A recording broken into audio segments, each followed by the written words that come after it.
Dans la bouche. Bah, il est là. Ah oui, hop là. Non, c'est bien. Ils sont dessus. Moins fort derrière, s'il vous plaît. Et on regarde la caméra, non, on se regarde, on se parle. C'est Oui, discussion. oui, on se parle, on se parle. Bonsoir, nous voici arrivés au terme du Production Forum 2020. On est en compagnie de Johanna Gallardo, de Paris Film Région, et de Sébastien Didlot, qui est président de l'AFR. Je vais commencer par Sébastien. Donc les régisseurs en général, évidemment. Quelle est ta conclusion, ton sentiment sur ce salon 2020 ? Bah déjà, on a découvert un nouveau lieu qui apparemment a été bien adopté par les gens qui sont venus, aussi bien exposants que les professionnels, les visiteurs. Un cadre sympathique. Du monde apparemment, il y a eu du monde, alors je ne sais pas les chiffres exacts qui arriveront un peu plus tard, mais il y a eu du monde qui sont venus et au micro-salon et au Production Forum, donc ça c'est très agréable pour nous. Beaucoup de passages sur le stand de l'AFR, des régisseurs pas de l'AFR, des régisseurs de l'AFR qui viennent voir leurs collègues, des jeunes qui viennent voir qu'est-ce que c'est que le métier de la régie, des prestataires, des fournisseurs que l'on connaît ou pas qui viennent se présenter. Donc c'est toujours très intéressant en tout cas à ce niveau-là de rencontrer des gens, des nouvelles personnes, de nouvelles prestataires et de tout ça, ça fait je pense un moment incontournable dans l'année pour les gens professionnels du cinéma et de l'audiovisuel. Merci Sébastien. On va passer à Johanna. Johanna, est-ce que tu pourrais te présenter rapidement, présenter aussi l'organisme pour lequel tu travailles et ensuite on a une petite question par rapport au salon pour conclure.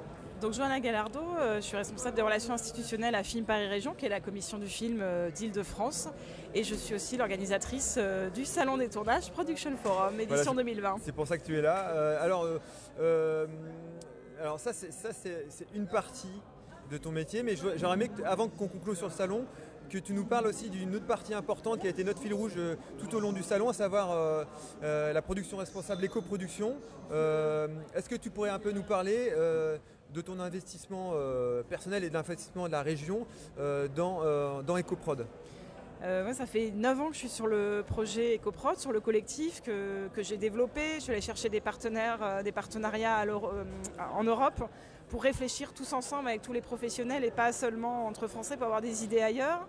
Voilà, on a mis en place des guides, on a fait un certain nombre de choses, de formation, de sensibilisation.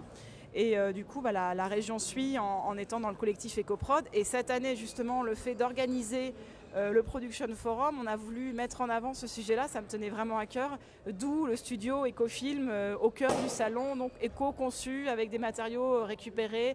Et, enfin, c'est un gros travail des chefs décorateurs qui ont présenté toutes les bonnes pratiques. On l'a vu, oui, le stand EcoProd était vraiment au cœur du salon et c'est vrai que symboliquement parlant c'était important de faire ça. Est-ce qu'il y a des dossiers sur lesquels vous travaillez avec EcoProd, là, des dossiers en cours Là, on va présenter d'ici mars les 30 innovations qu'on a identifiées dans le cadre du projet européen dont je parlais, pour les présenter aux entreprises, aux prestataires, donc soit des nouveaux matériaux, un peu comme ce qu'a montré les chefs d'éco, des nouveaux logiciels qui permettent de réduire l'impact des tournages, enfin, un certain nombre de choses. On devrait faire un travail dans la continuité sur plus particulièrement l'animation et la post-production.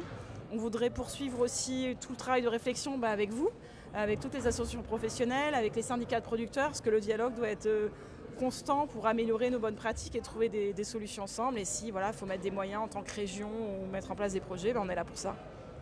Et enfin, pour conclure sur le salon, qu'est-ce que tu peux nous dire ? Est-ce qu'il y a déjà, il n'y a pas de chiffres, j'imagine encore ? On a l'impression qu'il y a une bonne fréquentation. Oui, on a une bonne fréquentation. Je pense que la réunification, enfin le fait, en tout cas, conjointement d'être avec le micro-salon, je pense que c'est bénéfique pour tout le monde. Moi, je trouve qu'il y a eu une très bonne dynamique. Les salles d'ateliers, de conférences étaient pleines. Il y a toujours eu du monde sur les stands. Les professionnels se sont parlé entre eux. Il y a eu beaucoup d'échanges. Donc, à ce stade, le lieu est satisfaisant, on a eu des très bons échos, donc moi je suis contente ce soir. Je pense que tu vas aussi être contente de te reposer parce que nous en tant que régisseurs, on imagine bien ce que ça peut représenter en termes de charge de travail, de charge mentale, la réalisation d'un salon comme ça, l'organisation d'un salon tel que celui-ci. J'ai eu l'impression d'être une régisseuse pendant 4 jours. Bienvenue. C'était sympa. Nous c'est 365 jours par an. Bon bah merci beaucoup Johanna, merci Sébastien, et puis bah on va rendre l'antenne. J'espère que tous ces petits sujets vous ont plu. Merci à Emma et Alexis Voilà, d'avoir merci pensé à vous. organiser ça pour Au cul du camion et pour l'AFR, et d'avoir fait profiter, je pense, un grand nombre de personnes. Moi, quand j'allais un peu sur Facebook, je voyais 500, 600 vues par vidéo au moins minimum dans la journée. Donc je pense que ces vidéos vont être, en tout cas pour l'AFR, mises en ligne sur le site de l'AFR. Ils sont encore plus vus avec plein d'interviews de gens qui expliquent leur métier, leur projet. C'est très intéressant. Merci à vous en tout cas. C'est Très belle gentil. initiative. C'est gentil. Je pense qu'on fait un métier, c'est des métiers passion. Et en fait, l'idée, c'est vraiment de partager tout ça pour les gens qui ne peuvent pas venir. Et puis ceux qui ne sont jamais venus aussi, ou les jeunes, de leur donner l'envie de venir, et de comprendre pourquoi c'est important de venir et de se rencontrer, de parler pour son networking et pour son réseau professionnel, mais aussi pour des questions comme sur l'écologie, comme sur l'égalité. Ça permet, des salons comme ça permet d'échanger sur des sujets comme ça qui sont sociétaux, qui vont bien au-delà de notre cœur de métier. Et c'est vrai que c'est génial de créer des occasions comme ça, d'autant que là, la fusion, je pense que effectivement, vous le disiez tous les deux, la fusion entre le micro-salon et le Production Forum a été vraiment, je pense, bénéfique. Moi, j'ai jamais autant rencontré de gens que je connaissais. Bon, j'ai pas pu leur parler parce qu'on était très occupés, mais j'ai jamais autant rencontré de gens que je connaissais de mon réseau que sur ce salon-là. Donc clairement, je pense que c'est un indicateur qui est assez fort. C'est le but, donc c'est parfait, on est content. Bon je vais rendre à vous Cognac J, à vous les studios. Ça c'est pour les vieux, parce que les jeunes comprendront pas ce que c'est. Voilà. Merci beaucoup. À bientôt. Au revoir.